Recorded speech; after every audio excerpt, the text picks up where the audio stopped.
अस्सलाम वालेकुम जी मेरे फ्रेंड्स, एक नवी वीडियो के नाल तुहाडा अब्दुल रहमान तुहाडी खिदमत दे विच दोबारा पेश। तो शुक्रिया तुहाडीआं मुहब्बतां दा कि जिहड़े लोग मेरी वीडियो नूं पसंद भी कर रहे हो और मैनू पर्सनल दे फ़ोन कर रहे हो। अली अकबर साहब अटक तो तुहाडा शुक्रिया, सादक मुगल साहब फैसलाबाद तो तुहाडा शुक्रिया, रज़ाक भट्टी साहब तुहाडा शुक्रिया कि जिन्हां दोस्तां ने मैनू जनाब अली पर्सनल दे फ़ोन भी किते। और दोस्तों असी जिहड़ी वीडियो भी बना रहे हैं, मैं तुहानूं अपनी हर वीडियो दसना कि जिस तरह तुसी आलम साहब दे फैन हो तो मैं भी फैन हाँ। और असी कोई भी वीडियो बनाने वो मन घड़त नहीं हुंदी।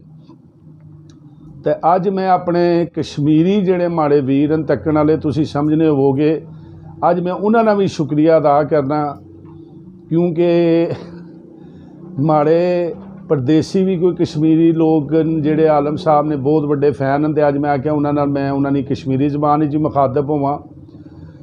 तो असी जिहड़ी वीडियो भी बनाने वो जिहड़े बंदे आलम साहब नाल जिन्हां वक्त गुजारिया या जिहड़े उन्हां की अपनी अखां नाल तकने रहे और जिन्हां ना उन्हां नाल कोई वक्त गुजरिया, असी उन्हां नाल राबते करते हैं। उन्हां कोलों जिहड़ा भी वाकया असांखे मिलना है या आलम साहब ने कोई गल मिलनी है, वो मेरी कोशिश होनी है कि तुसां लोकां माड़ा चैनल सबसक्राइब कीते है तो तुसी जनाब मेरिया वीडियो तकने हो। तो इस वजह तो करके है कि वो ही वाकया मैं अपने अंदाज तुसां लोकां की दसना, यानी जितने भी ये वाकयात होने न इन्हां च कोई किसी किस्म की यानी कोई बनाई गल नहीं होनी या अपने व्यूज़ लैण वाले चक्कर नहीं होना। तो यह हकीकत मबनी जिहड़ी वीडियो मेरी होएगी इंशाअल्लाह हकीकत मबनी होएगी।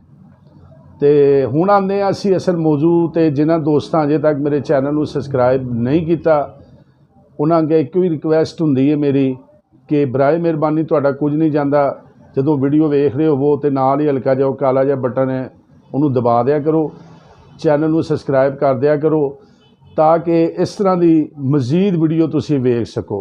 अज असी आलम साहब दे तुहानूं वो वाकया सुनाण लगे हैं जिहड़ा कि उन्हां दे नाल ढोलकी मास्टर लब्बा शेख हुंदा सी, उहदे नाल असीं राबता कीता।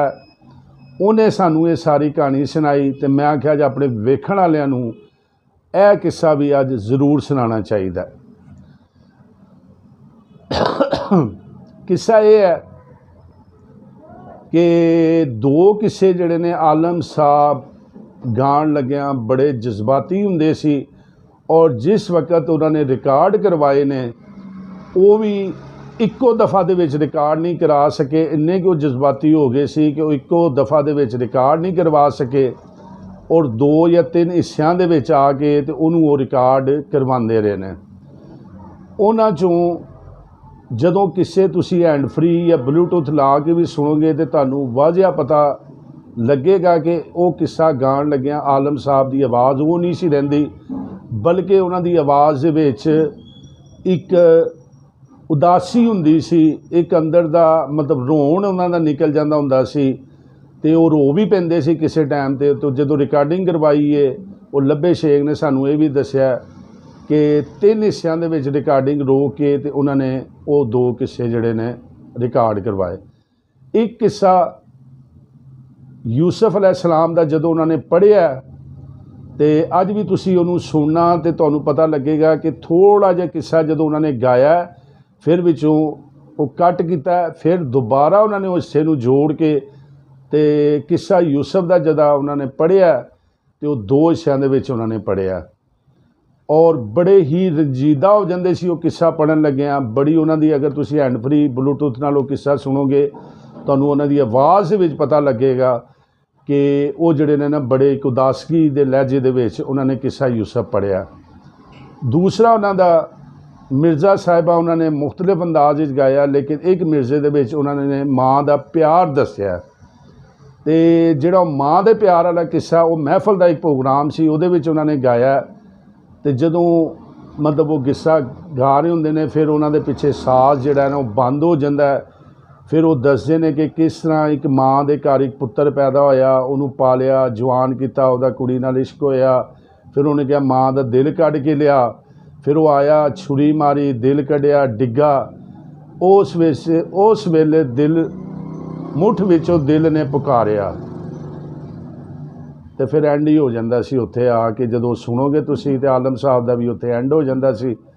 ते बड़ी मुश्किल होए मिर्ज़ा भी उन्होंने गाया, तो बड़े जज्बाती अंदाज दे विच गाया। इस तो पहले शायद तुहानूं यूट्यूब ते किसी ने नहीं दसिया होना, लेकिन अगे अगर तुसी ये किस्सा और मिर्ज़ा साहिबां ज़रूर सुनिया होएगा, लेकिन मेरी इस वीडियो के बाद भी इनू ज़रूर सुन के वेखना, तो तुसी इतफाक करोगे कि यह गल जिहड़ी हकीकत विच है।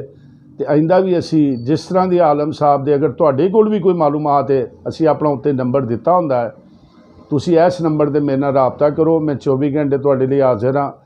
कोई फोक सिंगर मेरी अगर ये वीडियो वेखदा है, अगर अपनी कोई वीडियो बनाना चाहता है, वो भी मेरे नाल राबता कर सकता है। असी जनाब वो वीडियो भी बनावांगे, क्योंकि साडा मकसद ही है फोक सिंगरां नूं मुतारफ़ करवाना, और फोक सॉन्ग जिन्ने भी ने उन्हां ज़्यादा तो ज़्यादा उन्हां आवाम नूं दसना।